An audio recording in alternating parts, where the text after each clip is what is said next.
You're listening to Ka-Pow, the pop culture podcast, comics, television, movies, and more.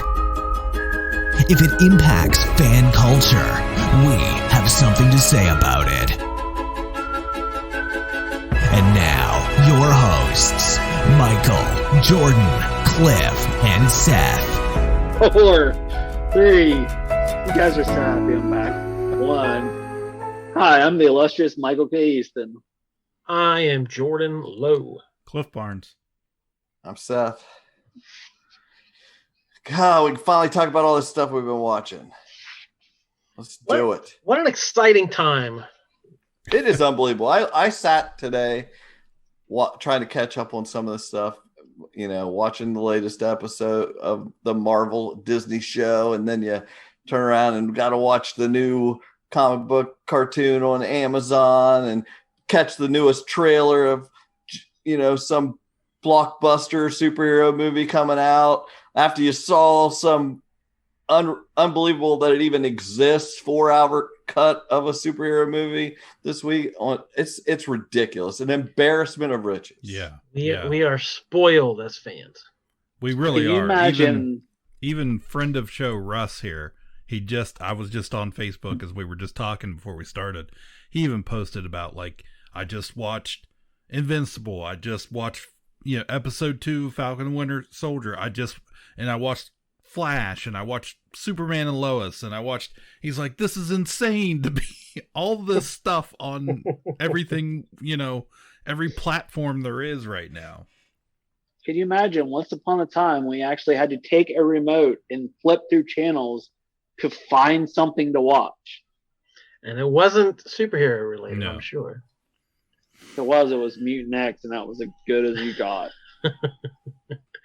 But yeah, the world wasn't quite ready to quit WandaVision. People were still talking about that.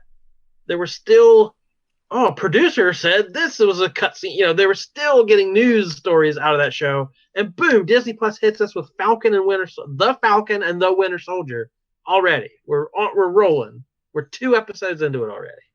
Yeah. Oh my gosh. And it's good. It is. I was I thought this had the possibility to be something I really liked. I always liked that odd couple, not A-list, heroes anyways. And so I kind of had high hopes for it, but I was at the same time, I was kind of like, don't get too excited. There's probably a reason why they put WandaVision out first when, instead of this one, a whole bunch of stuff. And then that first episode hit, and I was just like, man, yeah, I'm feeling this. This is great. Got some action back. It feels very much like those, 20, however many Marvel movies we've watched. So, And it does that thing like we've talked, spotlighting some characters who haven't got a whole lot of screen time. Bucky's been in 6 movies or whatever it is, and we've probably seen him more in this show already than all the movies combined. So it's nice to be able to, that opening scene with the planes and the skydiving and all, that's crazy action, but then you can slow down and have a therapy session and a quiet moment. And the show just gives you that space that a 2-hour movie just can never do. So I said, this was not high on my list. I was looking forward to it, but yeah, I didn't think it was going to be the best thing I've ever seen, but it's had moments that have just really clicked with me. So I'm really enjoying it so far. Well, it is right up my alley as far as being Cap lore. yeah, And this to should take be your show. Take the 2 different stories here, 3 even, where you've got who will wield the shield. Brubaker did after Winter Soldier came back and Cap died in the comics, and then it was, will it be Sam? Will it be Bucky? And who's worthy of picking up the shield in that run in Volume 5, mixing that with this later run we had where it ended up being Sam getting it after Bucky did it, but then later Sam, and there was a new Falcon and all that, and then how society accepted him as a Black Captain America, mixed with the iconic Mark, probably one of my favorite runs in comics is Mark Grunwald's run through the 300s and into the 400s, where he's had Johnny Walker, Super Patriot, becoming Cap, and Cap being the captain, and all that, mixing those stories all into this one show seamlessly is incredible. It's just a great. I like the first episode, but when they slowed down here in this second episode and introduced Johnny and just like let you see how they were going to do this story, and I wasn't sure what they were going to do, how Wyatt Russell they were going to introduce this character, because it's not exactly like the comics. I mean, they've had to change it to fit into the universe they've created here. And that's Kevin Feige from the beginning has done that so well, picking and choosing moments and characters and storylines, never adapting them exactly, but tweaking them and making them modern and making them fit the continuity we already have. So just the behind the scenes construction of the Marvel Universe, we always crow about. But as I said, even on this little show, it fits in so well with the Chris Evans Captain America, where we left that, where we left these other two characters, where we left the Marvel Universe as a whole with the blip and all this stuff. Like, everything just fits so well. And I'll never stop being amazed by how well they're able to seed this stuff in. And to go back and use this old things, I heard mention the Power Broker, which is going to explain all these super soldiers, and you've got instead of Carl, you got Carly, where they've changed that, and that's that girl from Solo, isn't it? I'm pretty sure it is. I sat there watching, I was like, that's Emphas Nest. Yeah, she's great, and she's going to be like at least one of the faces of the Flag Smasher, and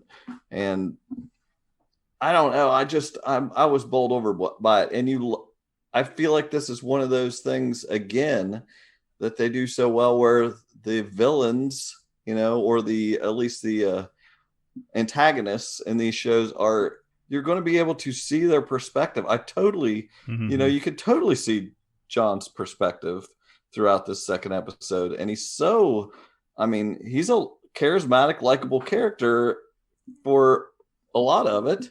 And you've got Lamar Hoskins, Battles. Is it Battlestar? Battlestar. Yeah, and then freaking the surprise, which I kind of thought, would they say anything about him this season? Isaiah Bradley. It's just like what a great thing to throw in there, and how this. This is deep stuff. This is going to get messy. Yeah. The cops coming. All of that stuff. This is going to be a messy series. I'm kind of sad that it's only 6 episodes. How are they going to? They've dug a hole here. Yeah, how are they going to wrap it all up? Yeah, we're a third done. Zack Snyder wouldn't have even introduced all his characters yet. Yeah, there'd still be girls singing about smelling what Aquaman was wearing. Yeah. No. Anyway. Yeah, there's been good action scenes. Yes. Yeah. The first one had the stuff in the sky with the helicopters and skydiving. The second one had the Batroc semi-trucks. de Lipa. The Batroc. Second episode had the semi-trucks. But to me, that's all background. Like, yeah, I almost zone out. Like, that stuff is cool looking. The stunt work is great. The effects are great. But it's like, okay, I've seen it before. I don't like, I don't want to be cynical that way. But just to me, the character stuff and the dreaded politics, like the political angles they're going at, amaze me at what they're trying to say about America and our current time right now. And I don't know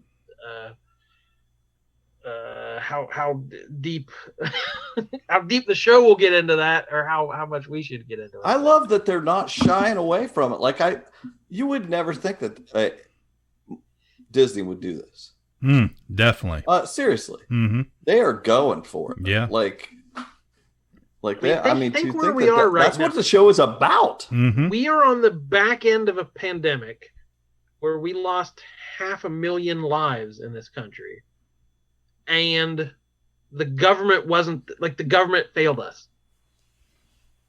We didn't get, financial support. We didn't get health care that we needed. Like, we were just kind of left on our own. And here comes this show about the Thanos snapped and created a blip. Like, it's the dumbest, goofiest sci-fi concept. But in this universe, there's a tragedy. And we're exploring how the government dropped the ball. They can't keep up with how many people need help. The And it's infrastructure that's I'm still feeling. We're all living through that right now. I would have thought this is a show commenting on what we're living through right now. That's so funny because I was on the same wavelength as you, except a little before. Like, I've been watching the show and realizing the state of the world that they're implying. It's like, I more take the blip as like it's supposed to be 5 years. So for 5 years, I don't care which side you're on, for 5 years, half the people you knew you couldn't reach anymore. They weren't there anymore. So it's like, that's how we've all felt. And that just matches perfectly up with that universe. And now they're back, maybe, or like how are we tentative around everyone? And it's just, yeah. I wish this was a longer series. I don't know whether partway through I hope they don't go partway through and back up quickly from what they're doing. I just hope they can satisfyingly flesh out this story, because I think everybody's doing a great job. That scene that made no sense, that they both had to suddenly have a therapy session, but that was hilarious. Mm-hmm. But still very well done, and just getting progressing like their relationship. And I'm impressed with Anthony Mackie. Everyone else I kind of expect, but I've always kind of, sometimes he's good, sometimes he's not, but he's been very good in these first 2 episodes. And I think it's only getting better. One of my favorite things about episode 1, which is kind of trivial, but it's just along the lines of, how do superheroes get paid? Of when they're in the bank trying to get the loan. I knew it was it's $1,000 a week. And him asking, like, how do you guys get paid? Like, that was so great. I mean, I love that scene. Like, because I mean, it put it in like real world situations. You get paid from the Tony Stark Foundation, $1,000 a week. It's always been. You can live at the mansion if you want to. I think my wife's watching something about some girls at a mansion. Oh, that's something totally different. So cable. Okay, we could truckle on. We'll cover some more of that in a couple weeks. Catch up with it, see where we're at. But so far, I really liked Wyatt Russell. I was impressed with him. And I thought he was great in the way he needed to be, where that first episode, he was in it for 10 seconds. Mm-hmm. And he immediately became a meme and a reference for people who are disappointed. And like, he's a letdown and a lesser version of something. Like, my face when the store sold out of this, I gotta get the generic version. Like that kind. Like, that's exactly what he needs to be. He'll never be Steve Rogers. And that's how the public took it. The real life public took him as an actor exactly how that character would be taken in the Marvel universe. That was so perfect. But it also goes right along the lines of the first Avengers movie, where we love Cap in this first movie, and then we see him in the suit in Avengers, and we're like, WTF. This what is this? Yeah. And that's the same thing with Star-Spangled Man with a Plan. Yeah. Like when he shows up, like I've seen that meme of where they compare the new Captain America versus the guy in Up with the mask. Mm-hmm. Like fix the mask to fit his face. It's not hard to do. You can do this.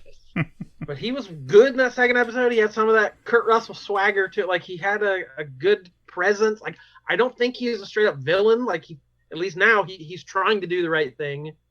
He'll never be Steve again. Like, he doesn't have that moral compass, but yeah, it's a very good. Yeah, I love that. I've always loved that John Walker character in the comics that has that feel. Like he's earnest and means well. I'm curious if they take it down that personality. It doesn't look to me like they're going to take it down that road of where he's like a little bit of crazy. Yeah. You know? But well, I mean, that's a character. He's always been the modern day version of Captain America. Of, you know, I love that new shield though, in the newer version of that U.S. Agent shield in the comics. The one that keeps getting broken and replaced. Yeah. But it says U.S. Agent on it, and it looks really cool. Anyway, I don't like this shield too much. Like, no, they changed it's almost like, is there something? What is there? Mm-hmm. It looks like something's going to come out of it, like another Red Wing or something. You know, it's just like it's not. They've changed something, and I don't know why they do it. You know? Well, I'm sure we'll talk costuming in our enough about piping Justice League review. But yeah, the Captain, it's overly too many lines, too much detail. Like it could be better, simpler. But I just before we leave this, I have to get into like the layers of meaning and depth to this show. Again, like even that shield, it's all about the importance of symbols. You know, Steve Rogers is a symbol. This shield is a symbol, and it's America. That's and the representation that we always talk about. You know, you need to see yourself. You have to have something to aspire to. You have to see something to believe in, and Captain America was that naturally.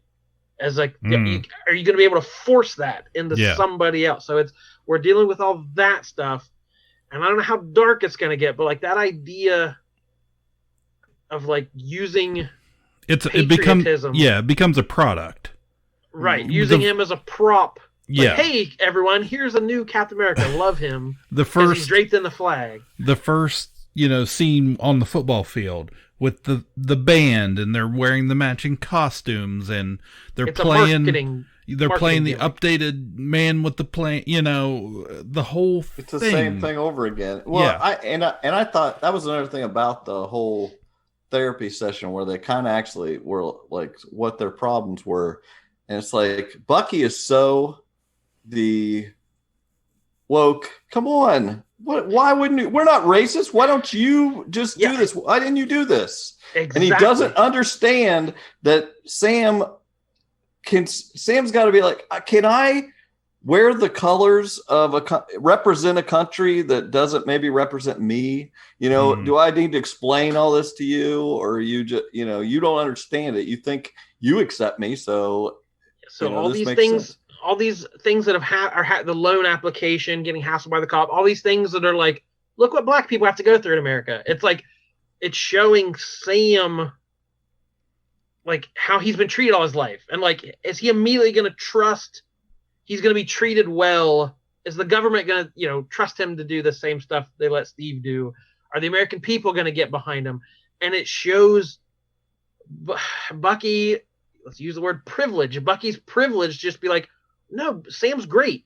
Your merit should be all that matters. You'd make a great Captain America. And Sam's like, you're not seeing what's happening.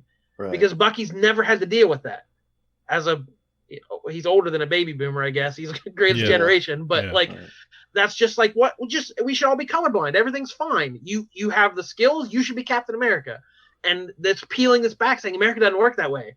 Yeah. Just because you're the best doesn't mean you're going to get ahead. There are other factors systemically entrenched in this country that are not going to make that path easy. And it's like, holy crap. Like this is a TV show for kids. And they're doing it. In that amount of time. So well, that's I'm right there with you. I was definitely impressed with that. It hits pretty hard. In a good way. And even the other stuff, the Bucky stuff, the PTSD stuff that he's dealing with, And I love him hanging out with that guy, that old guy that's like Yuri. a million years old. It just that is so cute. Yeah. You know, he's Well, like, I'm just this the old. fact Dude. that, yeah, because he's the same age as him, and like Even like in the first Battleship, episode- the board game, is almost too new. I honestly, when I first saw that scene in the first episode, I thought that was one of his wartime buddies. Like I Yeah, thought I that's did too. what they were going Yeah, I with. figured it was a Howling Commando or Mhm. something. I Yeah. did too. So Yeah. yeah, I that only twist com- was really strong. Of like, oh, that's what's going on. Yeah. No, it kind of was a complaint though to me, like that again, he killed somebody, you know, just randomly that anyway. Yeah, to me, the whole core of the show, when he says this suit comes with expectations. Like again, we've had 20 movies of Captain America, like showing. We've had the time to show what that symbol means to the people of the Marvel universe, and how hard it would be to follow up. And that I was reminded that thing people have said about running for president before, that anyone who wants it probably shouldn't have it. Right. Like if you would want to be Captain America, there's probably something wrong. You probably don't have the temperament. So like if that's the idea, if that's the idea, this Johnny Walker's like, I want to be Cap, I'll save the day, means he's the wrong guy for the job already. Even if he's not quote unquote evil or a bad guy, Right. it's kind of already setting up. You're not Captain America. You're always going to be some lesser version. So just having that stuff as the baseline, even if it's all from now just action and fun, witty banter, buddy cop stuff, like it's already surpassed anything I needed it to do for me. So good job. Yeah. So good job. Good job. All right, KPP stamp of approval. boom. That's right. So let's move on here. We had the first 3 episodes drop of Robert Kirkman's Invincible on Amazon Prime.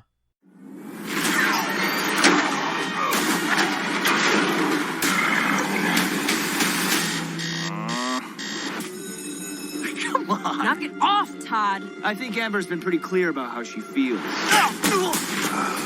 I'm nothing like my dad. I want to be just like you. I've fought to keep this planet safe.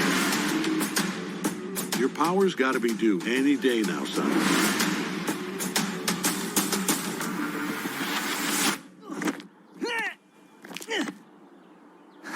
Morning. I'm scared, Dad. What if I can't do this? Follow me. Slow down. Land. I said land. Stop! Get up. I'm actually getting used to this a little. That's not good.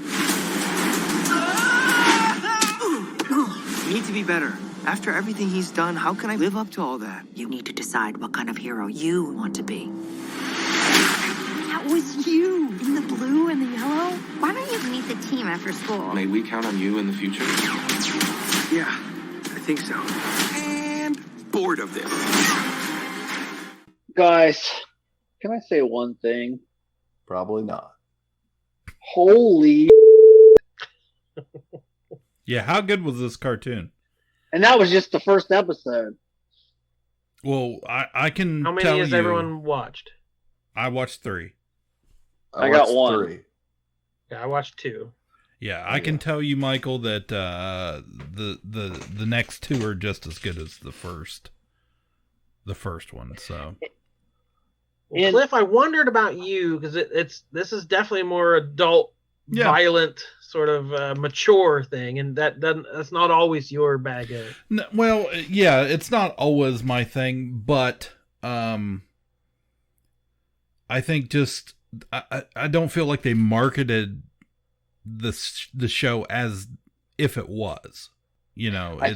I feel like it's going to be one of those sleepers that's going to build word of buzz, Mhm. and then people are going to start flocking. I mean, like Rick and Morty. If you think about Rick and Morty when it first came out, a lot of people weren't really behind it. And I then wonder all of a how sudden, many- boom. How many parents are going to see that cartoon pop up and start watching with their kids? And that Yeah. first episode is there's going to be some irate people. There's, pretty blatant warnings there, 18 plus, but Mhm. You Well, can let's sneeze just and say- No miss one that. pays attention. No. My wife does not love or like blood in any type of movie show.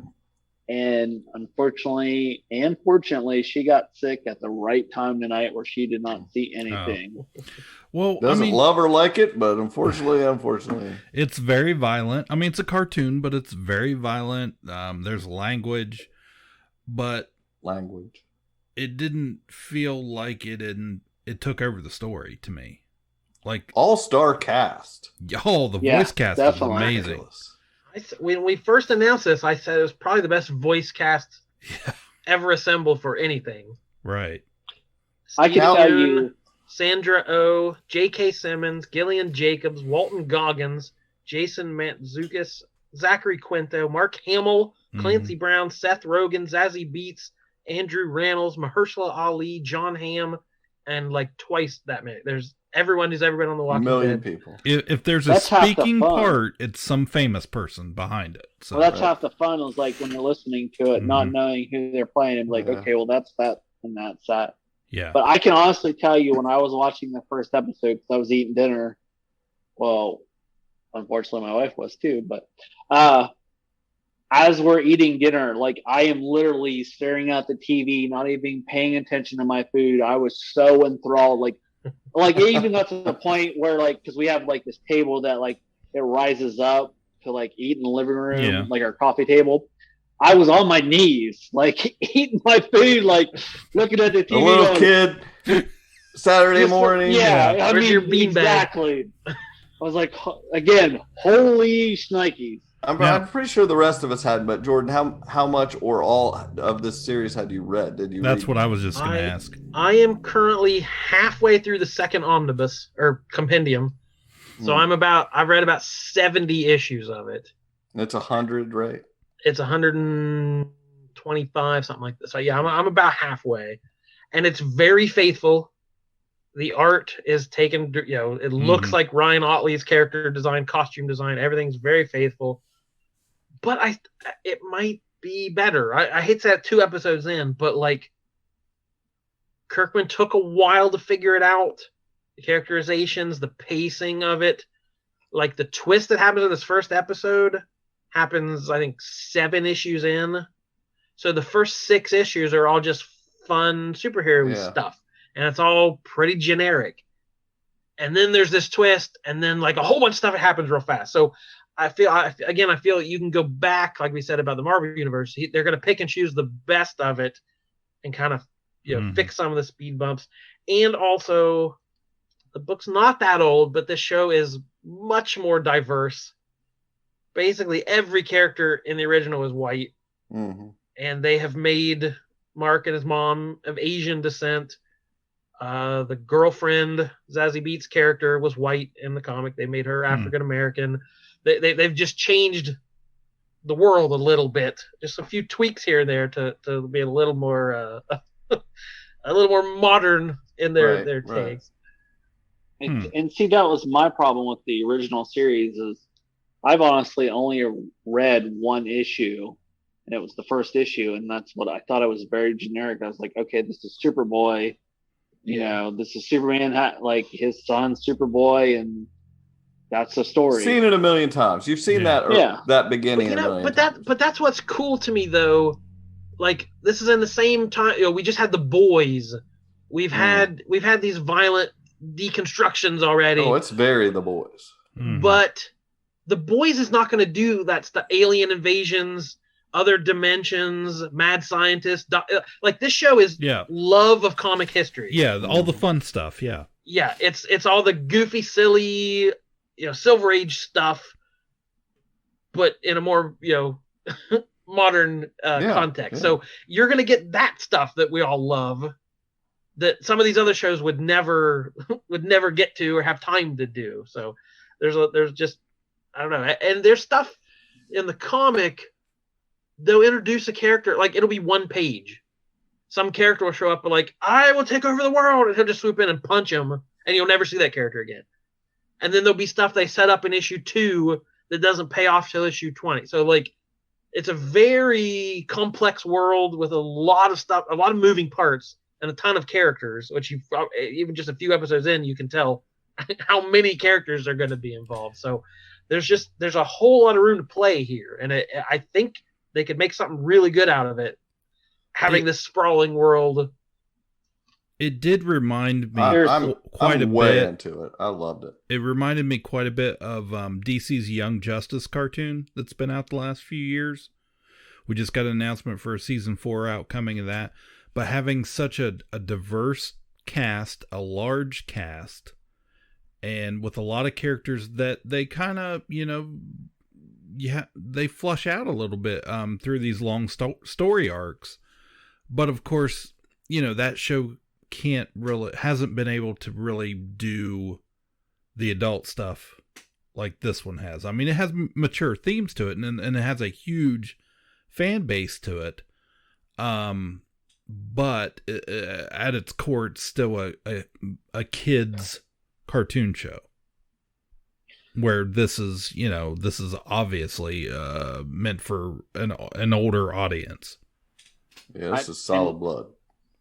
And what I think is, like, for people like me that gets most excited about this is because if you think about all this multimedia that's out there, this is from a independent creator that, I mean, yes, it's through Image Comics, but he owns all of this. Like, this is just, multiple creators because of the artists and stuff that helped create it, but it's not owned by Marvel or DC. This is independently owned, and to see the quality of it fleshed out like this is amazing for anyone that's working. I'm not sure that we way. even said this is Robert Kirkman, creator of The Walking Dead, was the writer of this as well. And yet, how easy is it to launch a superhero universe that's not Marvel or DC? Like, yeah, every publisher has tried it, and most of them don't catch on or last very long. So I love an independent superhero story is pretty rare. I mean, just like every the Boys or any other show like that, it's just like,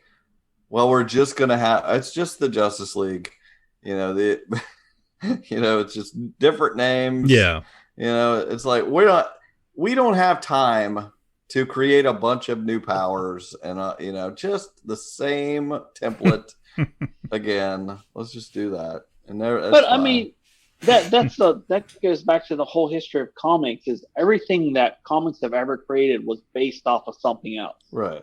Like so Superman. Why waste your time?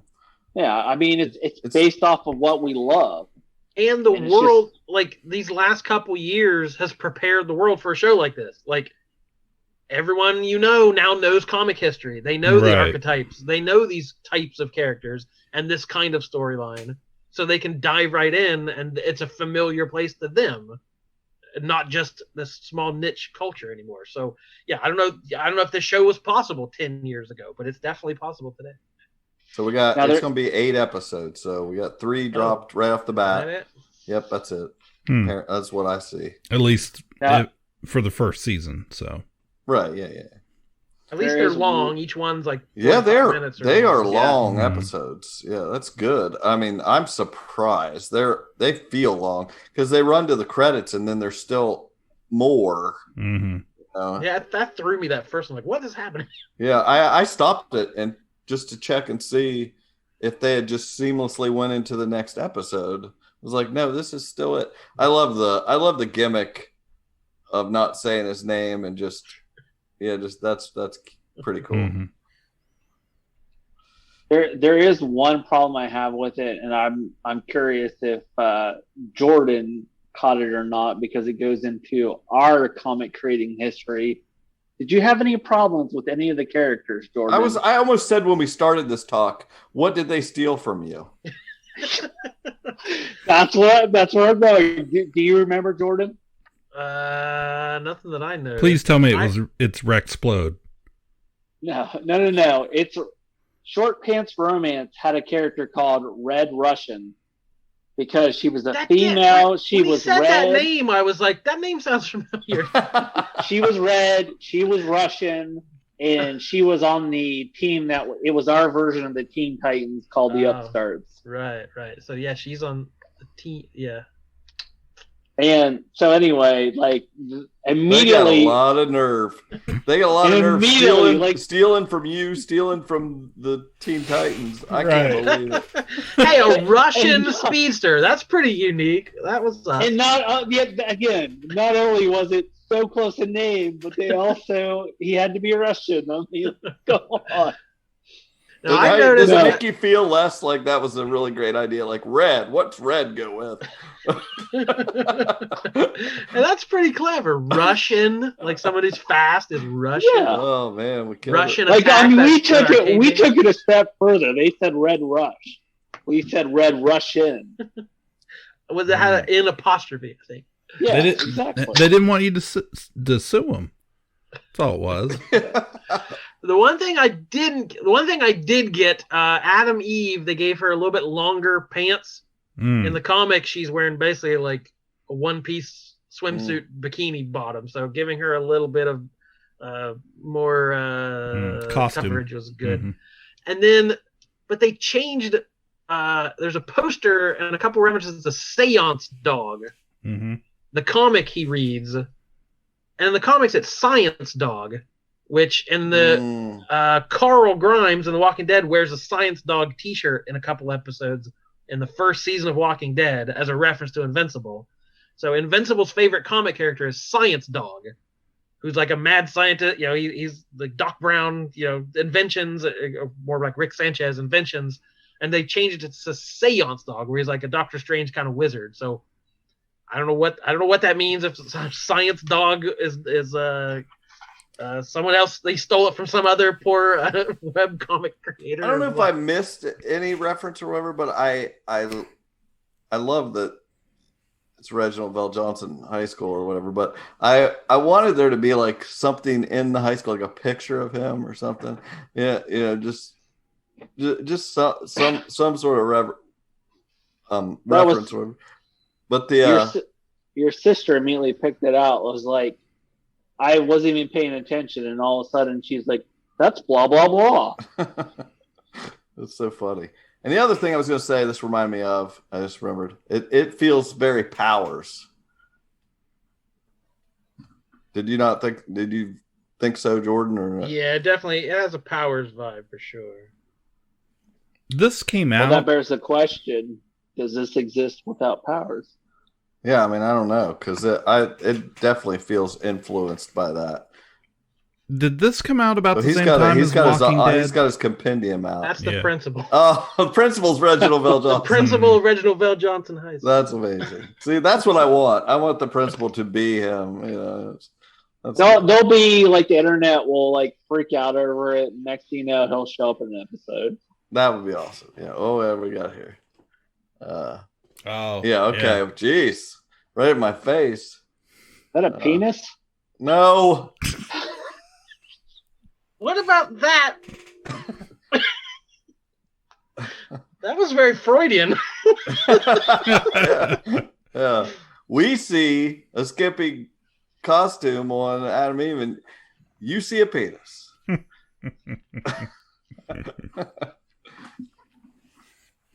So yeah, it's all right. So they're both we're 1 for 1 on shows here this week. So we're 2 for 2. 2 for 2. I'm sorry.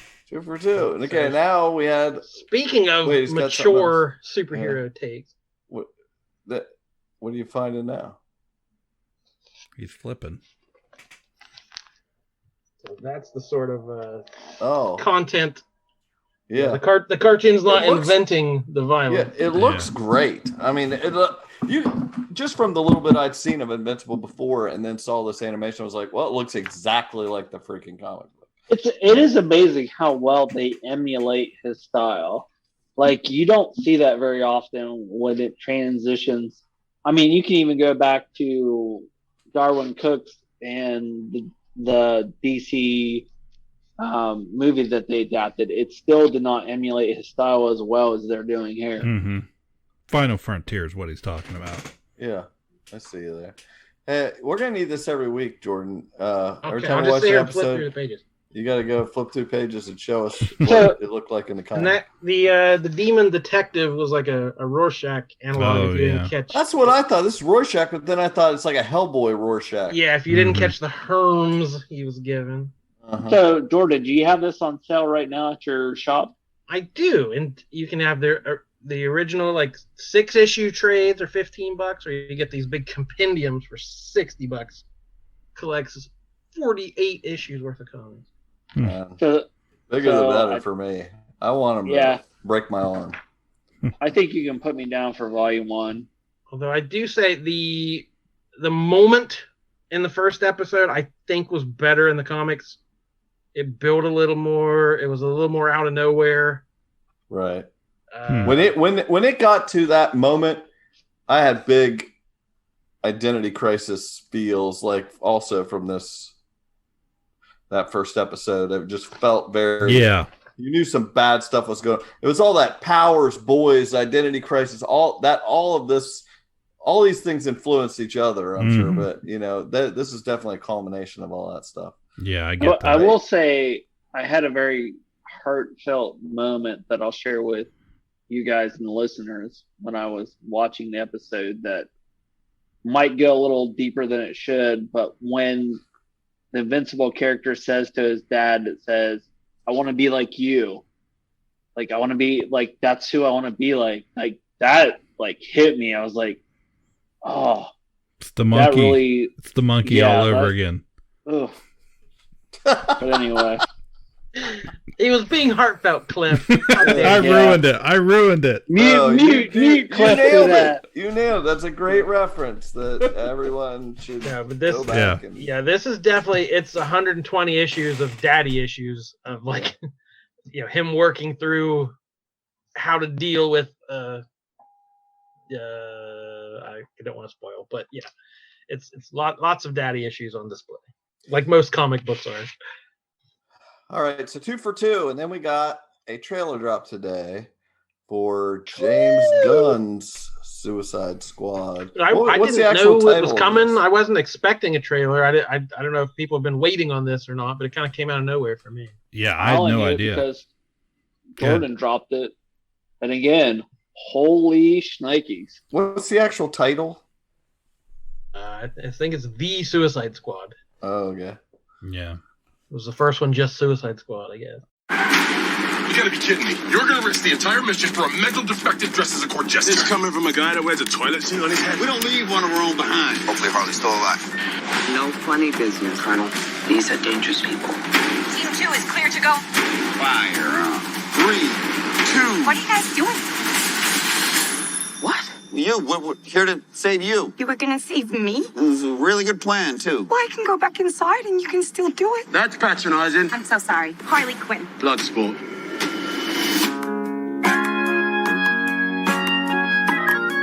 You know the deal.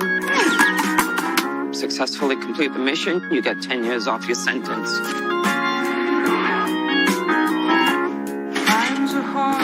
You fail to follow my orders in any way, and I detonate the explosive device in the base of your skull. Can do the job for free. So this is the famous Suicide Squad.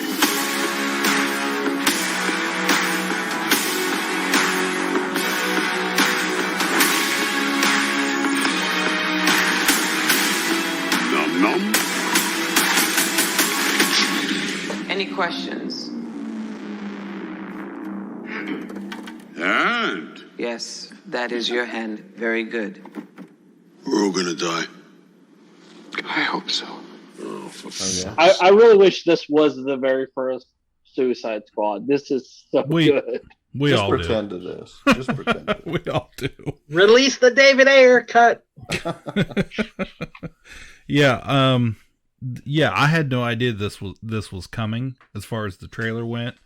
And then when Jordan sent it to us, and You gotta be on Schmomo News. She's on top of everything. That's she dropped it. but you put a little message in there about a heavy spoiler, and I almost didn't watch it, and I was like, ooh, I don't know if I wanna. There's I no thought way about that. you'd avoid it in the next year. Yeah. Like, I so wish I didn't know that, I don't even know what you're talking about, and I watched the trailer. Like, what's the big spoiler? One of the main villains they're fighting there. Yeah. Towards the end, on one of the major Justice League cover.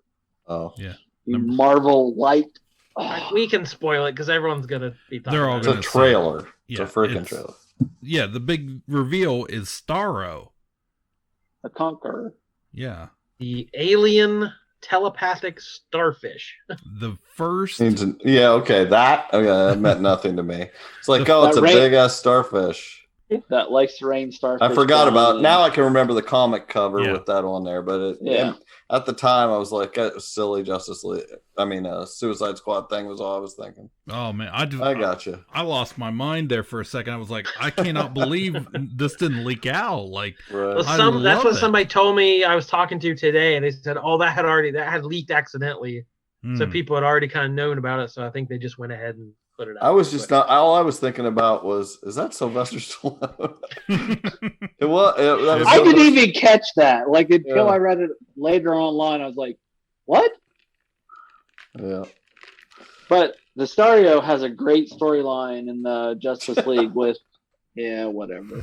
Grant Morrison and Howard Porter was the artist on it. But anyway. About what? It was a great storyline with Stario or whatever. Like a more current one? Or like 20 years Well, ago? I mean, within, I guess it's been 20 years. Probably 50. Yeah. Unfortunately. Yeah, there's some good Stario stories out there, that's for sure. It's such a weird character, but man, I was just like, a lot of time it's used for humor, and there's been some that are more scary, or it's the alien invasion that little starfishes attached to your face and like take over your mind. So like it can be like a body snatch invasion of the body snatchers type thing, but mostly it's used as a as a joke from the Silver Age. But and knowing that it's James Gunn, I was like, this is gonna be awesome. I am gonna be. And I'm not convinced it's even the main villain. Like it could just be. I wouldn't have thought so. I don't get that random. I don't get that vibe. Yeah. And like the shot of it opening up with them in plain clothes, but they're wearing their helmets and shit. I mean, like that was so good. Yeah, I thought the tone was right. The dialogue was the back and forth dialogue was pretty sharp. The action looked good. So there's nothing more. Nothing more needs to convince me to watch it. I like Jordan and I. So what we saw 2 movies last year. I like Birds of Prey or whatever. Yeah, I like that. I did too. So this looks good. Yeah, I'm psyched. Looks good. Good stuff. 3 for 3. Yeah. So my Facebook memories the other day said 5 years ago I posted a Zack Snyder quote when he was on Conan O'Brien talking about how Superman could swoop in to every world leader and beat them to death if they didn't do right. And I posted like, enjoy the new movie, everybody. So I knew the original Justice League came out 5 years ago. And it took that long and that many hashtags to get Zack Snyder's Justice League. Has it really been 5 years? That's according to Facebook. The Snyder cut. Wow. I remember sitting in that little room in Michael's apartment talking about Justice League like it was yesterday. And that's been 5 years ago. Again, Man of Steel. Man. So this is, if you're unfamiliar, you're lucky. Yeah. Go back in your hole. Zack Snyder had a family tragedy. His daughter died, and if you watch past the credits on this one, it said for Autumn, I believe. So he dedicated this movie to her. So he didn't get to finish his original cut. They brought in Joss Whedon, reshot a bunch of stuff. There was studio meddling. No one was happy with the final product. Critics didn't like it. Fans were kind of split on it. So in the intervening years, there's been the fabled. So everybody loves the backup quarterback. Everything. the guy who's out there is a bum, but if we just had this other thing, we could, so the fans just knew the Snyder Cut had fixed all the problems and was amazing. So they lobbied for years to get it, and now we have it. 4 hours and 2 minutes, R-rated, 4:3 aspect ratio, and it's out there now on HBO Max. Now, I just want to interject for a second, that I think the reason for all this, we have to go back to the Donner cut of Superman 2. Like, this is where, like, that originally started, where there was, like, this fan uproar of this version's far superior to what we saw. And when that was released, even though it was unfinished, it seemed to get critical acclaim that, like, this was far superior to what we originally got. So I feel like this is along the same thinking of, okay, if we actually listen to what the original vision was, it will be better than what we saw on screen. And every time Michael defends this movie tonight, could you lay in that Wonder Woman, that the music that plays every time? I'm gonna totally be against all three of you tonight. The closed captioning called that ancient lamentation music. That's as good as I got. So. That's a Conan quote, right? Yeah. Play my my remember, lamentation music. So against Snyder and his versions of Man of Steel and Batman versus Superman. But you love the original cut. I remember quite a lot. Yeah, I mean, I liked it. I did. Like, I cried when Superman was on screen talking about hope in the opening scene. I will be honest. Like, I love that scene. I was so excited because, again, this is all the characters that I loved and grew up with, just like Seth on Avengers. But watching this version of it, I was glued to my screen, unlike you guys. Well, so there's plenty to like about it, but what I'm kind of surprised. I don't know. I don't think there's a version of this that you won't like. That's possible, but after we watched the full cut of the movie, Chris and I went back and watched the opening scene of the Whedon cut, and I was like, okay, so this is where this has changed and stuff. And I'm like, because HBO Max also has the Batman versus Superman Ultimate Edition, where it is if you go back and watch that, it's far superior from the theater cut, because unfortunately they cut out a lot of scenes that makes the movie make sense. Where that's always the trouble when things just don't make any sense. Well, you need an extra hour to cement it all together. Basically, Zack Snyder can't make a movie within 2 hours, is what he's saying. Yeah, but I remember when Jordan and I went and watched Batman versus Superman, I was pissed. And I say this this is probably the 6th podcast I've said this. I was so superior pissed. But not long ago, I watched the Ultimate Edition on HBO Max, and it was great. It was good. It all actually made sense. Where I feel like this movie has a better understanding of what the story was. I was just a little surprised how much you like it, and I think you're always so... Maybe not. I remember you giving a diatribe about how Superman is good and he's supposed to be what we strive to be, and yada yada. And this movie is like before, after, future, dream, now, then. He's a bad guy all the freaking time. He is the worst. Worst. I can defend, we need no Superman. I can defend that because it's showing right in the first cut scene of the death of Superman is such a big deal that he is such a beacon of hope, and he is so powerful that he is just not felt among the Earthlings. He is felt across the universe.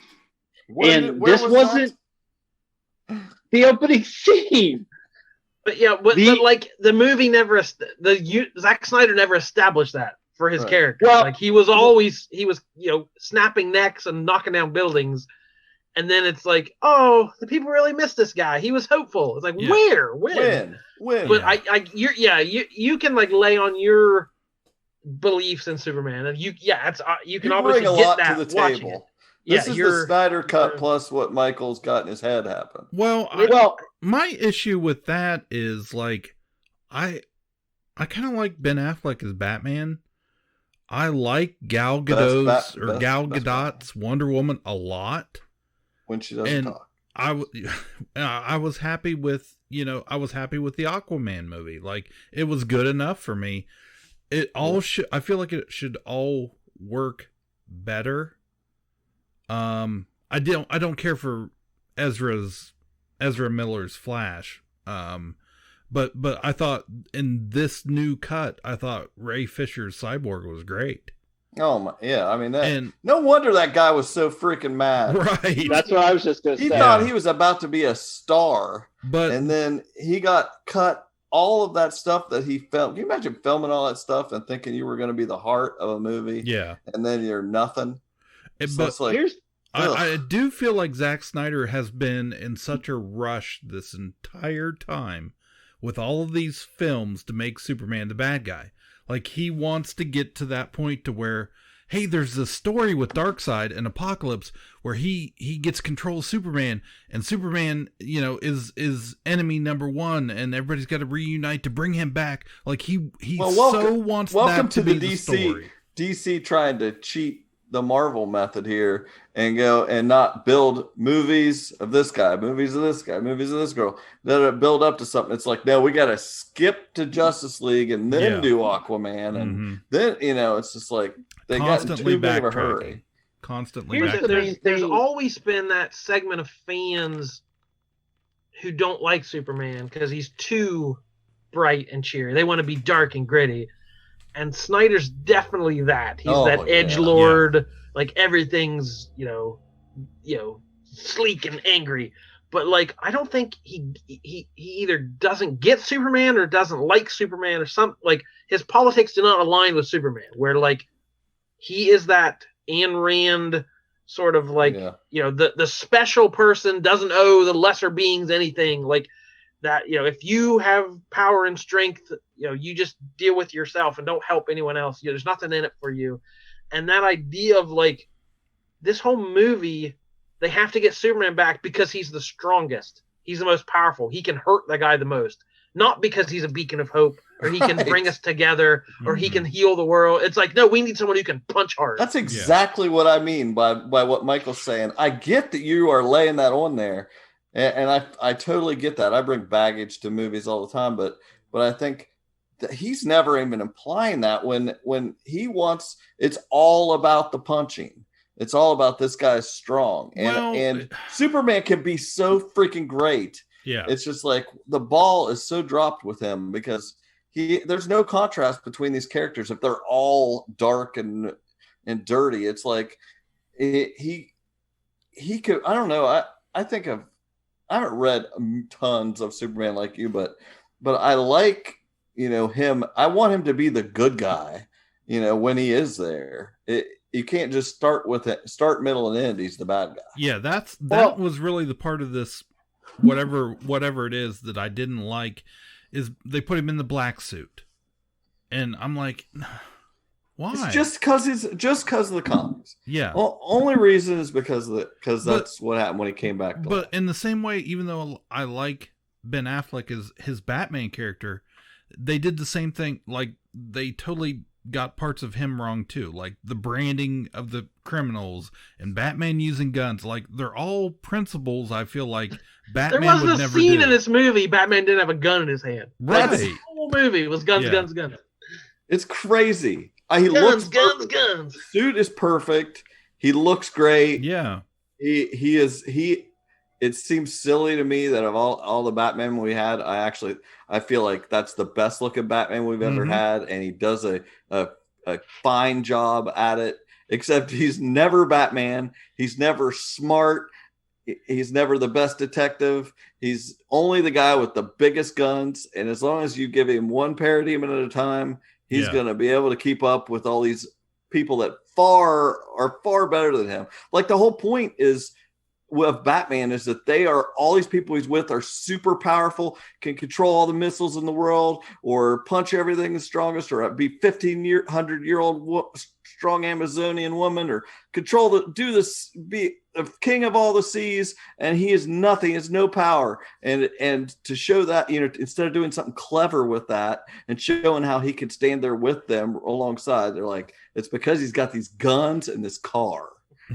It's terribly done. Now that being said, after watching this 4-hour thing, right now I would tell you, yes, the Snyder cut is better than... Oh, I totally think it's better. Yeah. Than what the first movie we got. And I didn't hate it in any way. I do have problems with it. But I don't know. It's just weird. It was like when he's Clark Kent, I'm fine with it in this movie. But the minute it's Superman, I'm just like, who is this guy? I don't know. I honestly don't even, I'm bagging on it, but I actually enjoyed it. Like I was kind of live saying stuff as I watched it that one night. I watched, 2/3 of it before I fell asleep. Yeah. But I was enjoying, I liked the epicness of it. The longer openings, the less silly stuff. When like Aquaman jumps in the water, it's just like a blip. It's not like in the original, it was more of a silly, cartoony looking things. Yeah, exactly. I like the music and all the things they did. The Flash scene, where he saves that girl is just like, I love that song playing over it, even though the hot dog stuff was a bit much. But it's just like dragging it out is not the right way to put it to me. Like I think letting stuff breathe, makes it mean more, I guess, to me. And that was the best part of this movie and the worst part, because I agree too. I think it's a superior product, but as Seth, we had talked earlier, like. This couldn't exist. No studio on earth would allow him to release a 4-hour movie. So you either learn to do it in 2 hours correctly, or there's no reason it even should exist.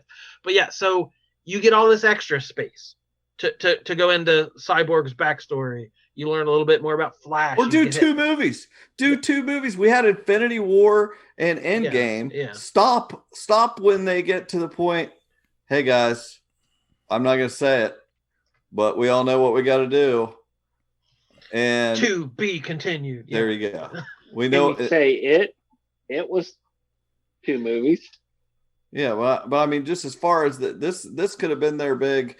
No, don't even have Superman in the first movie. He's dead for the whole movie, which it basically is like that. It's all half this movie, and then come back in the next one.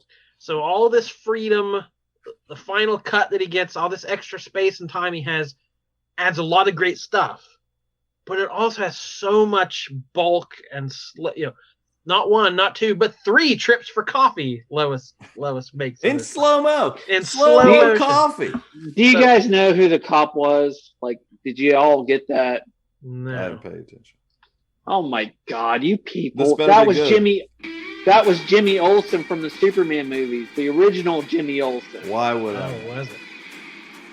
Oh my God, I should just train all of you guys. That's the whole, that is the whole thing with Superman. Like, they always reuse the actors to everything that he's ever appeared in. That was the original Jimmy Olsen from the Christopher Reeves movies. That was the whole point of that whole scene. So it was pointless. So it was pointless. We didn't need 3 times of coffee.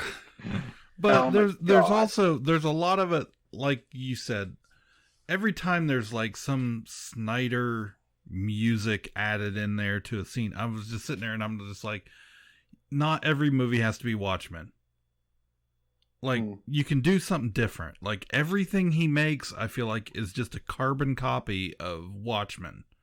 I saw somebody in a comment section mentioning that how putting a cup of coffee on a table has that pulsing music and slow motion. Mm-hmm. So if everything has that, then it's not nothing. It's exhausting. Right. You're supposed to be like amped up and adrenalized for the whole movie. Every little thing is it's like, no, that you have to have peaks and valleys of this stuff. Yeah, I mean, see, that's. Go ahead. Well, I was just gonna say that's where I really enjoyed the slowing down and the speeding up of. I kept looking at it in terms of a comic book of when he would slow it down. That's a great shot of a panel in a comic book like that. Like I keep thinking of like the football scene of Cyborg's character like playing football and then like there's other times where like him speeding it up into the action of again I keep breaking it down into like comic book panels where it's like I really enjoyed that. Because like I mean like recently I've been doing a lot of photo reference of different shots and things and I'm like, oh, that's a great shot and an angle, and he's slowing it down to show you the whole motion of the action. So what did we sorry. I love the new version of the big battle, the first time they fought Darkseid. Yes. That's my favorite part of the entire movie. It's all the heroes of men and the Atlanteans and the Amazonians and the Green Lanterns and these gods. Epic. And I could have watched that movie. We understood what they were fighting over. Like, right. It made more sense what was even happening. Right. So I will say that this was never made to be a Superman movie. Like the Whedon cut is totally a Superman movie.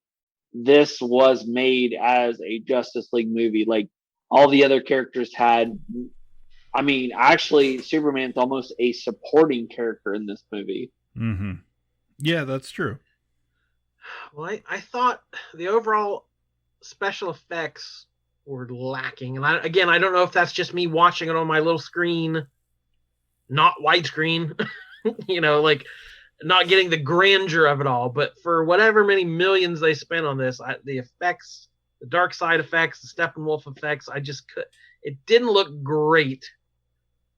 If you didn't know who they were, like they're so the same. They're so samey. It's just like deep voice, dark, carry a club or whatever.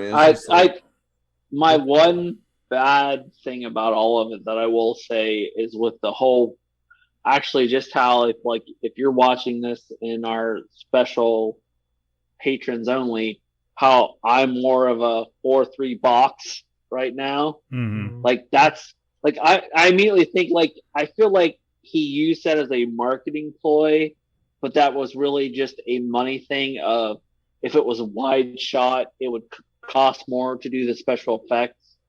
So with it being a tighter angle, they didn't have to spend as much money. I heard him say it was to do with the IMAX format. It was that's a better presentation in IMAX, but I don't know if I buy it.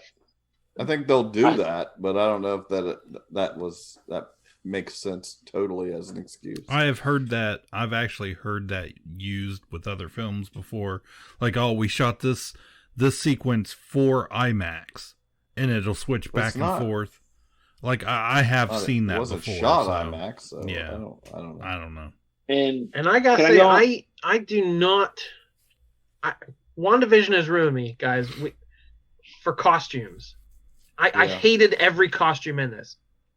We talked about costume is so bad. We talked about with Wanda and her new costume and how like it's very busy. There's a lot of stripes and lines, and like compared it to her Halloween costume of just tights, red tights, and how simple it was. And now every costume I see now, it's Aquaman. He's supposed to be fish scales, but it's like line. Every detail.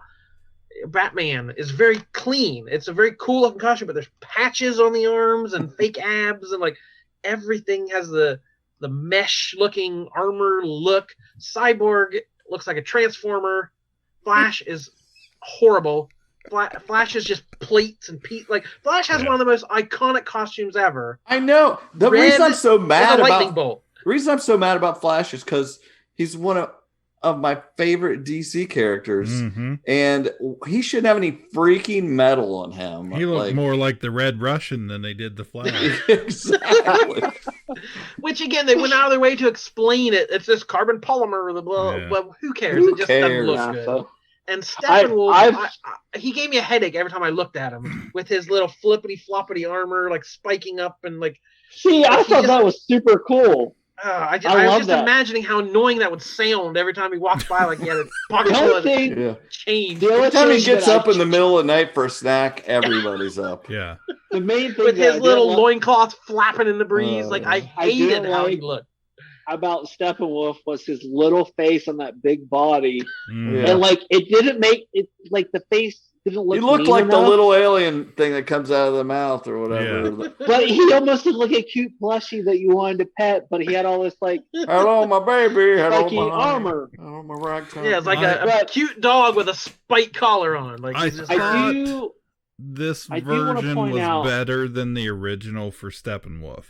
However, I don't remember the original. I do agree with Seth in the fact that they all look the same from Apocalypse, like Darkseid, Desaad. They were all just kind of gray aliens. If you didn't know who Desaad was, no. What do you take away from that? And nothing. Especially when these are Jack Kirby designs that are colorful and outrageous. Let's just use it as it is. I mean, I don't understand how they thought that was an improvement just to make it look more alien.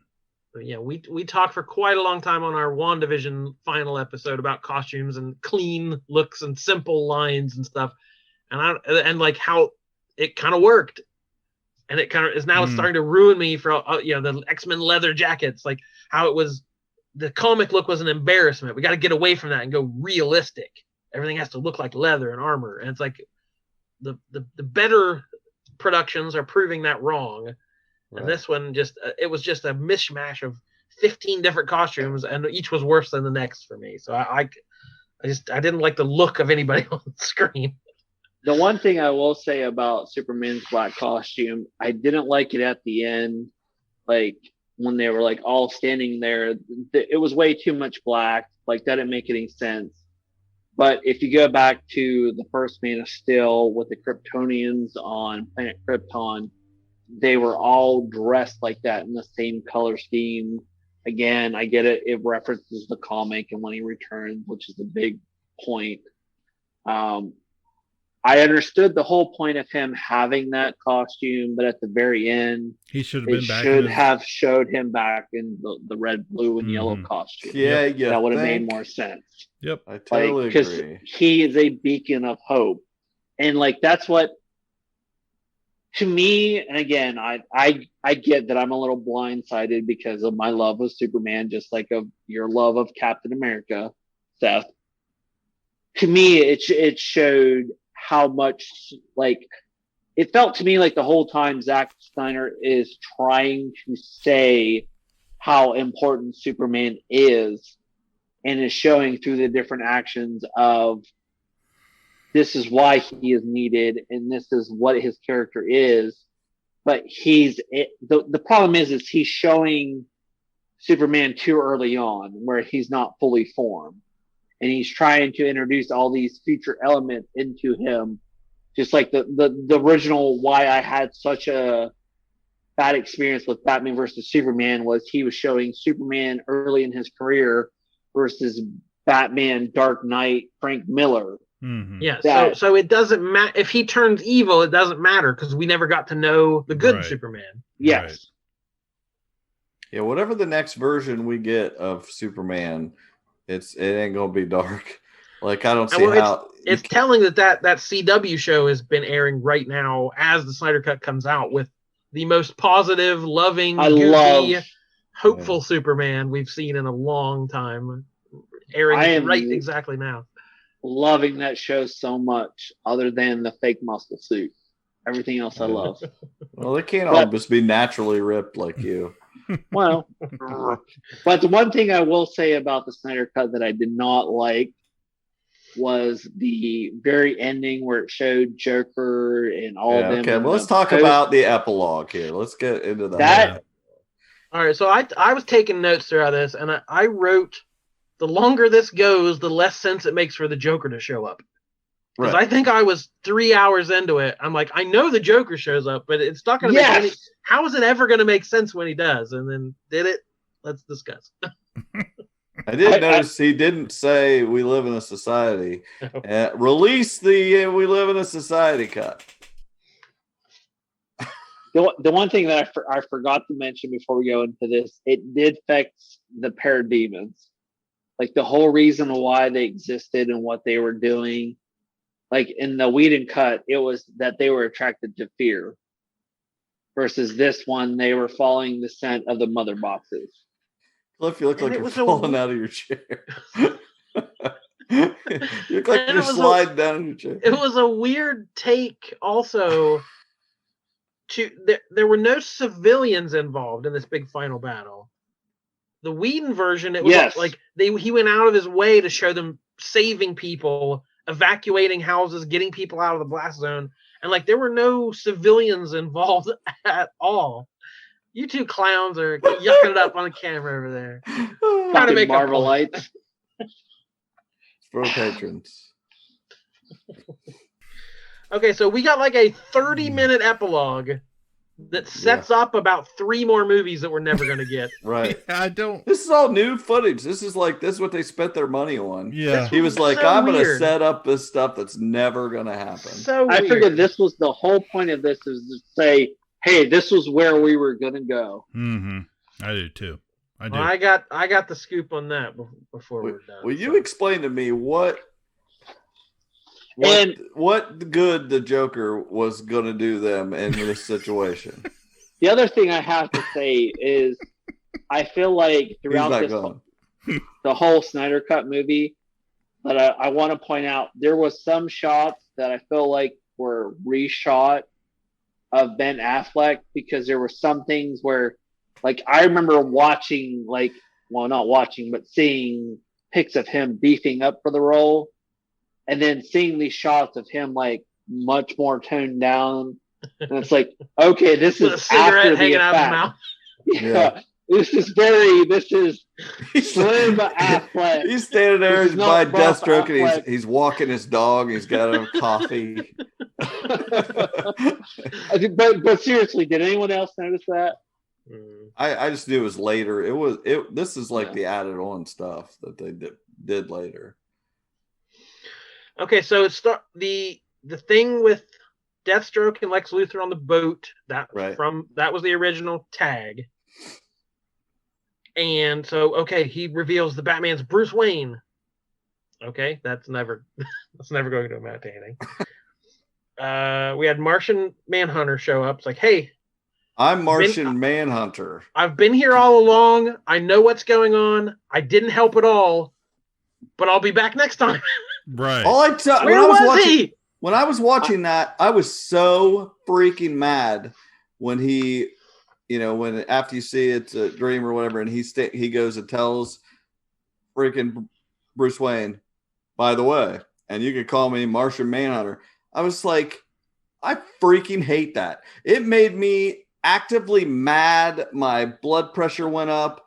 I'm sick of people announcing their names and looking at the camera and just like, I am this person. And I wanted so bad if it would have been perfect if he just said, John, call me John. I need to interject. Is that what you're going to go with, Jordan? What? The Green Lantern thing? No. I was going to say it would be so much better if he called himself Martha Manhunter. Because he first posed as Martha, and it's exactly. It's like, hey, I'm Martha Manhunter signing off. That was one of the few things that Zach did not get to do. Is he actually that was supposed to be that was Green worth Lantern. It, Jordan. That was good. No. Yeah. That wasn't supposed to be Martian Manhunter. Originally, it was Green Lantern. He had an actor shot the scene. Like, it was additional footage he originally made that Yeah, that guy's a well-known actor. Like he was in the previous versions as that military character, so it would make sense if they were going to give him for Jones. But wouldn't it have been better if he just said, I'm John or whatever? Yeah. That was so hokey and stupid. It was supposed to totally be Green Lantern, and the executives like pulled an audible and said, absolutely not. You're not allowed to do that. Right. Like he had filmed the scene and everything, and they said, nope, we're not going to do it. It was Rhino Reynolds. Yes, Ryan Reynolds. He was not allowed to do it. So was that worse than the first scene he was in, where he went and talked to Lois? Well, that was terrible because I wanted that scene to have been real. Yeah, I wanted that interaction between the two women. Now it's about this dude that slipped in there, and it's both bad. Okay, so the ending everybody's talking about, we went back to the nightmare reality that was the dream in the first version. Batman, Cyborg, Mara, Deathstroke, Flash, and the Joker. We learned, so he says, you let Lois die. And we've already heard Lois is the key to everything and all this stuff. So this was 10 minutes or more. And people were saying, this is redeemed Jared Leto's Joker. And this was, he was good in the scene. It was fine. In a different context, it may have all worked, but it just didn't do anything for me. All it did was made him into the Heath Ledger version. Like, I mean, come on. Look, the way he looks and everything, it was obvious that it was like, we messed up in the first version of him, so we're going to go with the original version. Ugh. It was awful. Yeah. Still better than... I'm going to kill you. That was good. Like, what is happening? What am I watching anymore? And yet, side tangent, why was this movie rated R?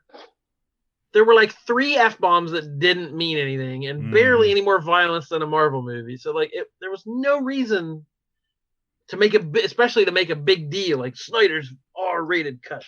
It's because it makes it more outstanding. Again, and it's edgy. Yeah. It's extreme. Wait till it's black and white. Did we all hear the plan for the next movies he was going to do? Are you going to talk about the freaking restore the Snyderverse hashtag? No, I heard some version of that he admitted to that something with, I got to think what it was. Maybe you're going to say, but it was something about them having a kid and wanting him to be Batman. That's what I was going to go with. All right, so there's been over 1.27 million tweets, hashtag restore the Snyderverse. So we gave the Snyder Bros what they wanted, and it's not enough. They want more. They want him to be able to film his follow-ups to this movie. Trilogy. So, and DC has said, or Warner's has said this is not happening. This is the last time, but they said that before. Keep hashtagging everybody. So there was a interview in Variety magazine, and apparently there was a thing for charity. They set up an exhibit at something in Dallas, Texas, with a 40-foot dry erase board that detailed the outline of the next 2 movies he was going to do. So you could go to this thing in Dallas and pay money and go up and read all the character beats and all that stuff for the next 2 movies. So, quote, it was basically the fall of Earth to Darkseid. And then in the post-apocalyptic world, Flash and Cyborg and Bruce figure out a way to jump Flash back in time to prevent Lois's death so Superman doesn't succumb to the anti-life equation. Okay, that all fits, right? Like we saw Flash jump back in time. Mm-hmm. We've had references to Lois is the key to everything. And even in this one, it showed early in the movie how Flash's speed affects time. And then by the end, he's running around the Earth backwards like Superman. Turn back time. Then the third movie was the uniting of all the forces of Earth to defeat Darkseid. It was a giant Lord of the Rings style battle movie. Okay, so then he confirmed. Now, why is Michael left during this segment? So he needs to defend all this. Okay, so did we notice early in the movie in Lois's drawer she had a pregnancy test? Yeah. Did Called everyone- from force majeure. What a freaking name for a pregnancy test, though.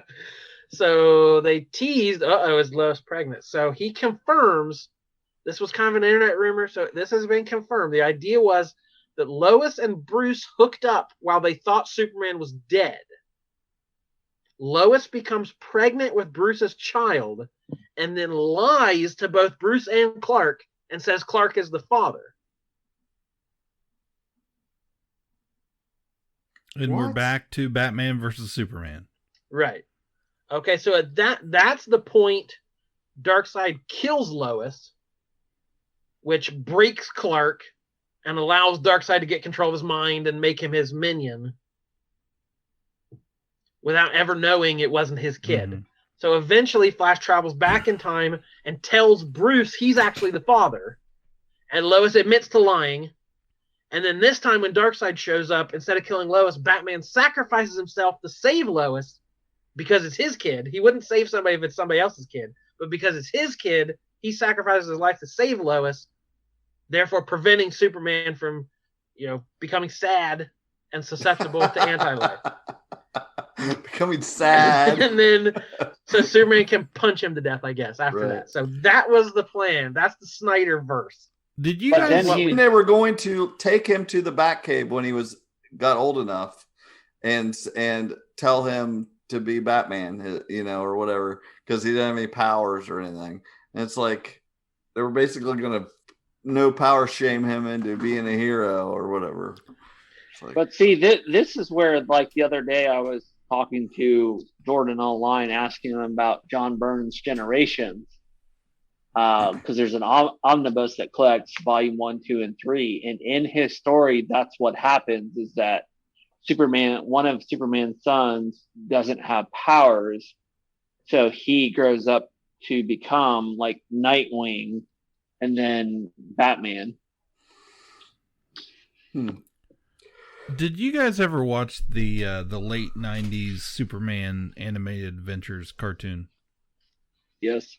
Do you remember towards the end of that run, Michael, when they did the whole Superman gets brainwashed by Darkseid and is used to be, he's like his general to take over Earth. Yeah. Didn't points of this remind you a lot of that? Well, I mean, that goes back to the comic books too, because there's been various storylines that they've had that where, there's even I think there's an Elseworld story where Superman crash lands on Apocalypse and is raised by Darkseid to be his general. Mm-hmm. And like there's various storylines of him being controlled by Darkseid to be his number one and basically destroying Earth. I mean, I don't know. It was better than the original. I like the casting they did, but clearly the problem, I think, what all of us have is the story was, crap from the get-go. So where do we go if we can't reboot it? No. We still have Wonder Woman and Aquaman and popular franchises, and like Flash is supposed to get his own movie. So like, do we just ignore this and go on to new stuff? What do they do after this? Well, I mean, that's the thing with, like they said that with years ago with the Incredible Hulk with Universal, is that they have figured out that you wait 5 years and then you can do whatever you want. Like that's how long the cycle is of, like, if you go from the, was it Eric Bana that played the Hulk in the, if you, like there was 5 years between that and the next one with Edward Norton, and that the Edward Norton one was so well received. So they figured out, it was like, oh, okay. So if we wait 5 years, we can do whatever we want because there's a whole nother generation that's going to buy into whatever we're pimping out, basically. They need to make it 10 years. The one thing don't make any more. Stop making Batman, Superman movies. You have. Well, I mean, that's the whole. You have so many characters out there. Look at what That's Marvel's the whole done. argument. Yeah, right there. There's such better stories out there. You obviously don't know how to use Batman and Superman to make a movie. That's the problem, is because it's owned by AT&T right now, is that they're just looking at the main characters. They don't understand this rich history of characters that they have that Marvel's figured out. Like, and nobody cared about the Guardians of the Galaxy. Look what happened with that. Right. But care about who you're hiring to make these stories, because there has to be an understanding of the character, of what people like about the story, of the characters, the backgrounds of this. We can't just hire, do the Star Wars thing and say we're going to hire JJ to remake, the original, and because he's a name, I think that's where Marvel got lucky, maybe not having Spider-Man and the X-Men available. Like, they had these lesser characters that people, that maybe the studios weren't quite as looking over their shoulder at everything, and could be more comic accurate, and it's not it's not just a DC problem. I mean, we went through this with Transformers and Michael Bay, and I mean, there's been numerous other great franchises that they've dumped. Teenage Mutant Ninja Turtles. I mean, they've dumped some name that they think, well, this guy, he made this movie, so obviously he can do this. Because this stuff isn't, just a brand name. It's like putting Battleship on a movie, and like there's no source material for Battleship to like decide how to turn it into a movie. But like, they treat them like that. It's like, this is just a toy line. This is just a comic book. Mm-hmm.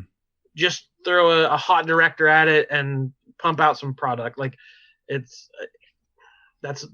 we had that for a long time. We had to deal with that, and I think we're finally learning our lesson. So this hopefully is the last gasp of that. This is a 5-year-old movie, and maybe we've learned some lessons in the meantime. Hey, did you know what was on the? Did you know what was on the side of the semi truck that Flash stopped from crashing? You know who the cop was? Do you know what was written on the semi truck? What was written on the semi truck? It was a fox. It said that Jimmy Olsen is the cop. Yeah, it said Jimmy's. It was a fox dressed up in like overalls. It was like a produce truck, and it said Gardner Fox. Oh, who is the co-creator of the Flash, famous DC artist. So it had a little cartoon literally Gardner Fox. So I saw some stuff too. Yeah. And that 12-mile-per-hour car crash that, like, she was literally pulling out of a parking space, and the truck's like, "Oh no!" Like, it was like the most dramatic slow speed crash of it, and like she's flying through the windshield. It was pretty epic. Yeah. So are we 4 for 4 or or are we Well, I think we didn't have anything bad to say about the first 3 things, and we did nothing but bitch about the last one. And ironically, I like this better than Justice League. Yeah, I did too. Oh, you completely trashed the Whedon version. It was terrible. It was terrible. This was much more. This was much better and more coherent. I just think. I honestly think I still would have had plenty to complain about. But if it had been they took this and made it in 2 movies, cut it right after they decided they're going to have to bring Superman back, and I think that then he can keep the pace he likes to have. I think if this would have been like originally released, it would have been cut down to, like, if it was Zach's version, it would have been cut down to like a 3-hour movie. Yeah, 2:45 would be realistic. People do it. Well, guys, as always, I may be the illustrious Michael K. Easton, but Cyborg doesn't fly. Oh, you know what else? He could control all of the rockets and missiles and everything in the entire world, but he can't control his arm. That's true. He's looking at me funny. Oh no! Yikes. All right. Keep an eye on your mother box, everybody. My name is Jordan Lowe. Cliff Barnes. And I'm Stario. Bye forever. It's a me, a Stario. Oh, Do you want to be my little friend? Have you ever seen a starfish with a mustache?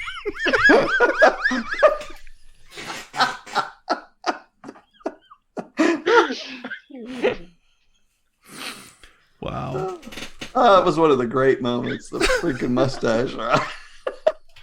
That was worth that whole I don't know however long that was. Oh yeah. Just that last line. At least 2 hours. us.